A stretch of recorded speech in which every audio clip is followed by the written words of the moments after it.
Good morning, everyone. Today we're here to check out a brand new video from The Foodist about, oh good god, can humans survive on pet food? Okay, Santi, I don't know what's going on, man, but you know what? Screw it. Let's hop in and just see what we can figure out. Have you ever caught a whiff of a dog treat that actually smells kind of delicious? Or have you seen your dog eat their food and think, wait, that looks kind of good enough for me to eat? Nah, No. I shouldn't. Unless...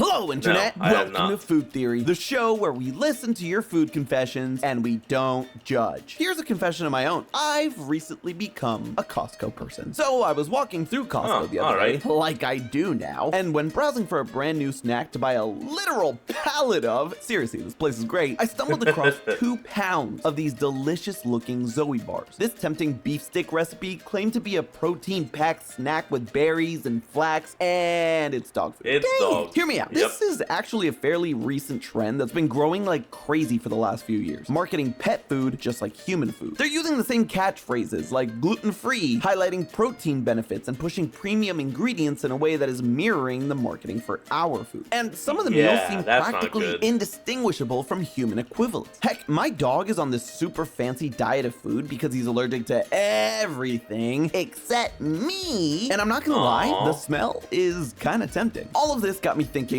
well, could we eat it? Not just once or twice as a quick meal replacement or gag for the internet. What would happen if we started eating pet food exclusively? Which one is the best for us? Could we Oh, survive, boy. thrive, and keep our healthy coat of fur? Or are all of them bad for us and they'd have to flush you down the toilet like a goldfish kind of way? Well, stick around because Well, let's there's just one see. animal food that is surprisingly good for you and might be a go-to snack to share with your pet whenever you want. You might not know this, but pet food is regulated pretty much the same way human food is. The FDA started overseeing Oh, pet that's food good. all the way back in 1938. Surprising, honestly, that they dedicated Wow, nearly 100 years. the time to this during the Great Depression. Didn't have anything more pressing to deal with, I guess. At the No, time, of most course dog not. food was made out of horse meat. By World War II, canned horse meat was flying off the shelves so fast, dog food manufacturers were breeding and slaughtering 50,000 horses a year. So, at the Damn. very least, eating dog food was not safe for horses. But World War II changed things. The world at large, obviously, but also pet food production. You see, when metal for canning needed to be rationed, pet food was given the distinction of being non-essential. So dry food surged in popularity, not just for people, but for pets. It was actually cereal makers who got That's how it became so common. creative and invented the dry kibble we know today by the 1950s. In the 60s, the Pet Food Institute launched ad campaigns about how kibble was the healthiest way to feed your pets, and the rest was basically history. It became the gold standard. Those standards have only increased over the years, especially recently. In 2011, the Food Safety Modernization Act created new requirements for both pet food and human food manufacturers, mostly focused on preventing the spread of foodborne illnesses. Since then, there's been something of an explosion of boutique pet food makers promoting health and wellness in our canine and feline friends, and a big swing Yep. in the industry in recent years has been toward human We grade do want our little furry friends to actually be happy, healthy, and all that.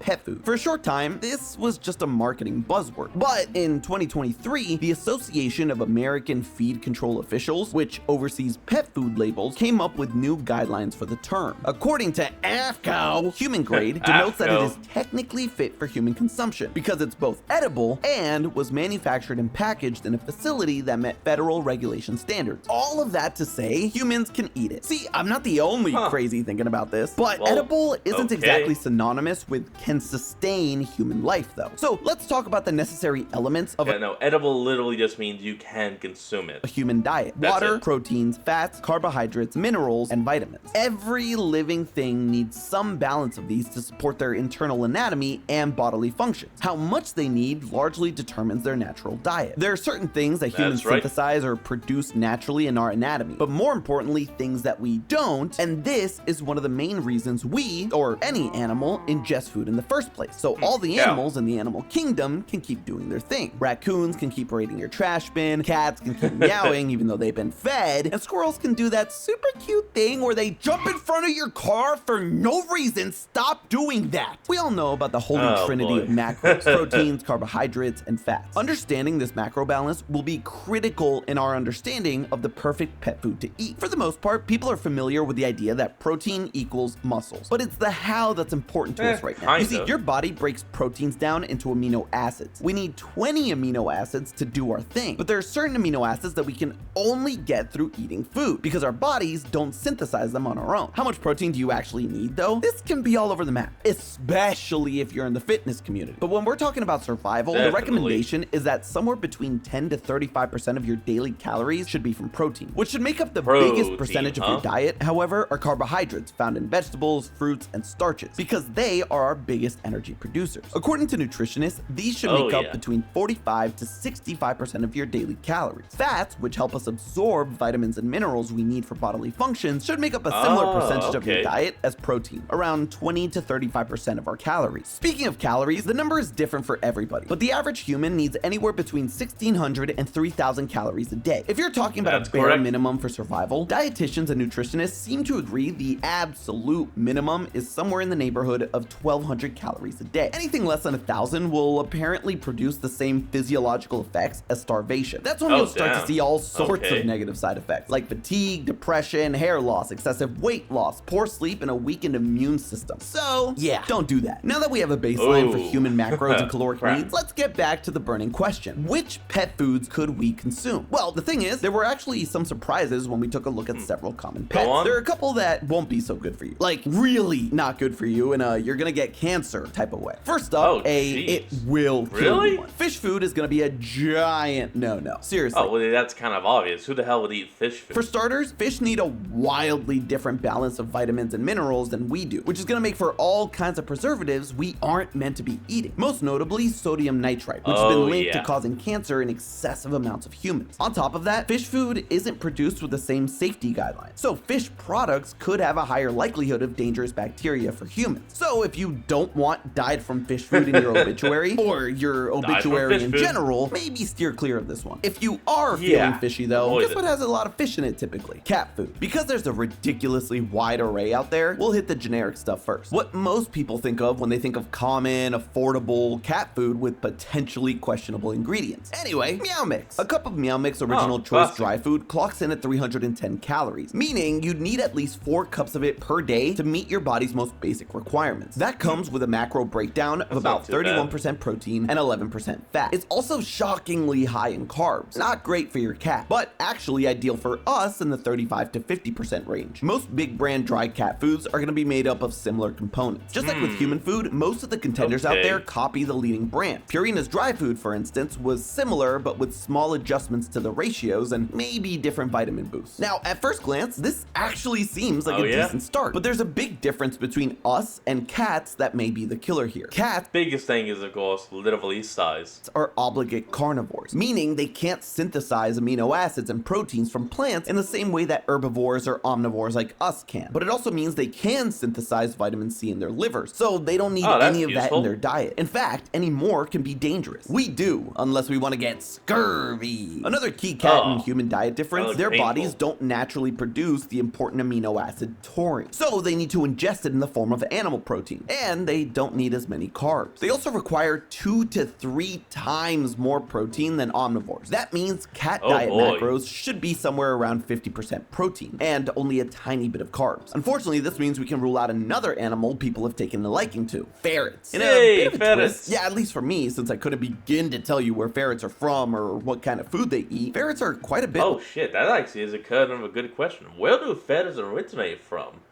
You would think they're kind of like a jungle animal, well, with the way they scamper about, but honestly, I have no idea. Like cats in terms of diet. Like cats, these adorable little hunters are obligate carnivores. So high quality cat or kitten food is sometimes considered a substitute for ferrets to eat in the short term. I can't tell if this makes them more cute or more creepy. Regardless, chowing down exclusively on cat or ferret food, whether it's dry or wet, would eventually kill you. With fish, cats, and ferrets out of the way, it's time to take a look at man's best friend, dogs. The big generic dry dog food brands fall a little more closely in line with human diets. Both Purina and Iam's brand kibbles check out with our dietary ratios. These brands also have around 350 to 400 calories per cup. So like cat food, you're gonna have to eat multiple cups of it per day just to keep the engine going, which really isn't or eat multiple cups throughout the day too big of a deal. On a sitting. 2,400 calorie a day diet, that's like 2 cups for breakfast, lunch, and dinner. Flavor notwithstanding. Those golden macro similarities between dogs and humans shouldn't be too much of a surprise. Dogs, like humans, are omnivores, meaning they can synthesize the things they need nutritionally from both plant and animal matter. Dogs need more protein and amino acids than we do, mostly to support those shiny fur coats. Percentage-wise, their macros look surprisingly like ours, in a similar zone across protein, carbs, and fat. However, that doesn't mean that dog diets and human diets are exactly alike per se. There are some critical differences, which brings us to our other nutrient categories, vitamins and minerals. Vitamins and minerals fall in their own special categories, since they aren't food groupings, but rather are found in food. There are 13 essential vitamins we need for our bodies to function well. They're divided into 2 categories: vitamins that can be absorbed by fat, vitamins A, D, E, and K, and vitamins that can be absorbed by water, C, and all the B's. It's critical to get a healthy amount of all of these, but the deficiencies most linked to fatality are vitamin D and B12, so they're arguably a little more important. Minerals are divided into major and minor minerals, depending on the roles they play. Major minerals include things like magnesium, calcium, potassium. Ignoring that this video is about eating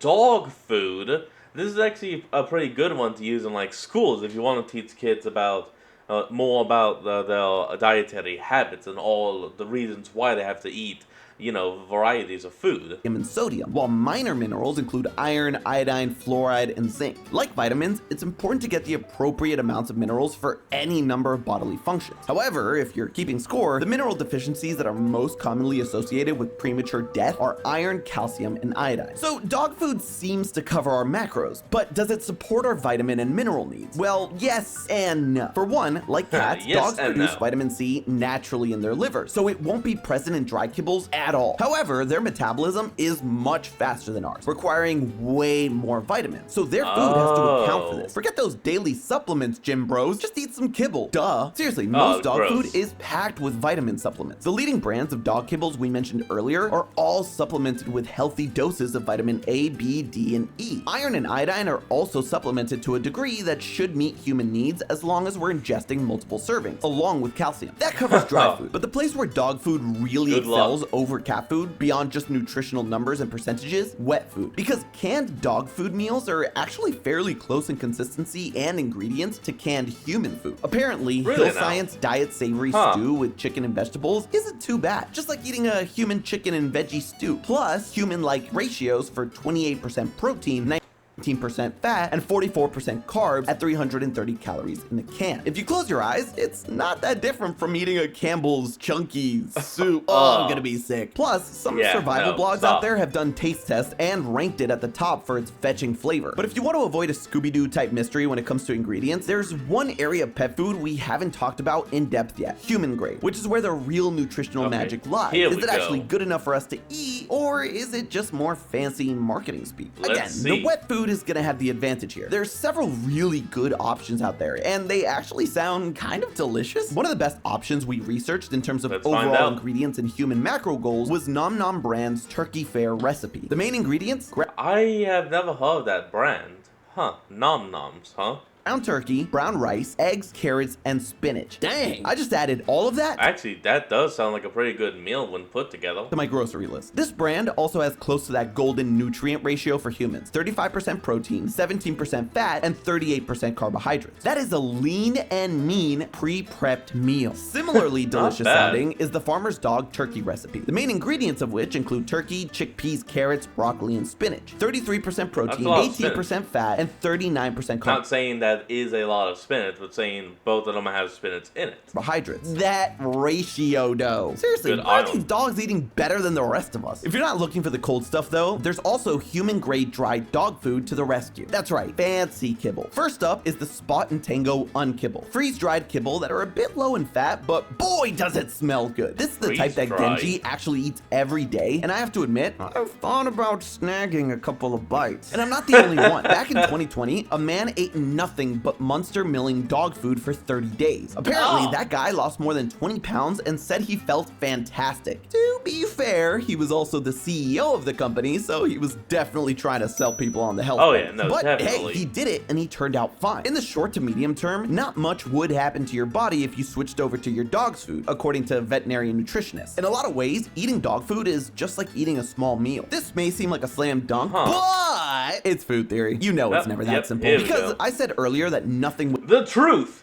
happen in the short to medium term, but the long term is a different story. And we're not looking for the best pet food to snack on, we're looking for the best pet food to survive on. The big problem with dog Oh, boy. food is Here we vitamin go. K3, a synthetic vitamin in most dog foods which is potentially toxic to humans in the long term. So chowing down on this for months and months can cause your blood cells to rupture and turn your skin yellow. Not good. So Oh, back to jeez. the drawing board. And That's we're jaundice. kind of running out of plausible pets. I mean, we could look at snake food, but that's a lot of mice, and you'd probably die of vitamin A toxicity. But Oh, not all hope completely. is lost, because there is one pet food that's the key. That's Wait, right, your potential hamster? new secret snack, hamster food. Since the bulk of No hamster diets way. include things like seeds, fruits, nuts, and veggies, their bagged up pet food is actually not bad at all. In fact, it may be a bit of a grocery hack. Higgins Sunburst Gourmet Gerbil and Hamster Food is basically a bag of fancy trail mix with ingredients like yellow peas, flaked carrots, flaked corn, pumpkin seeds, coconut, raisins, apples, Oh, cashews, wow. papaya, and pineapple. That's a lot. Plus, it's got vitamins D and B, calcium, iodine, and iron supplements. Given hamsters' caloric needs compared to our own, one 2.5 pound bag of Higgins comes out to somewhere in the neighborhood of 1,350 calories, or kinda perfect for a minimum day's worth of food, with protein, fat, and carbs all in an acceptable range, even if Huh. it is a bit on the low end Well, for protein. okay. Higgins comes in 2.5 pound bags or 25 pound bags, which would be a whopping 10 days worth of food. While this may seem Oh, like a damn. surprise at first glance, it makes sense when you think about it a little. There's a reason hamsters are used in various trials and experiments, and a lot of that has to do with the physiology that's got some strong similarities to humans on a metabolic level. Now, that's You think so? Their diet is almost an exact one-to-one to ours. Like, holy damn. not to say that this goes both ways. There's a lot of human foods that hamsters can't eat, but we can go nuts and chew on their pellets. Hamster food, who would have thought? It's basically like existing on a plant-based diet, which a lot of humans are already doing. Look at Amy. Although, if you get yourself one of those human-sized hamster wheels, you'll probably need to be downing a lot more calories. But hey, that's just a theory. A food theory. Buen provecho. Okay, all I can say is this was absolutely crazy, and I am never gonna. I'm not crazy enough to try that something. I'm not. Anyway, folks, that's gonna be the end of today's video. I want you all to remember to like, comment, and subscribe for more. Link to the original will be in the description below, and I'll see all of y'all next time when we flick back on. Until then, this is Fox, signing out. Peace.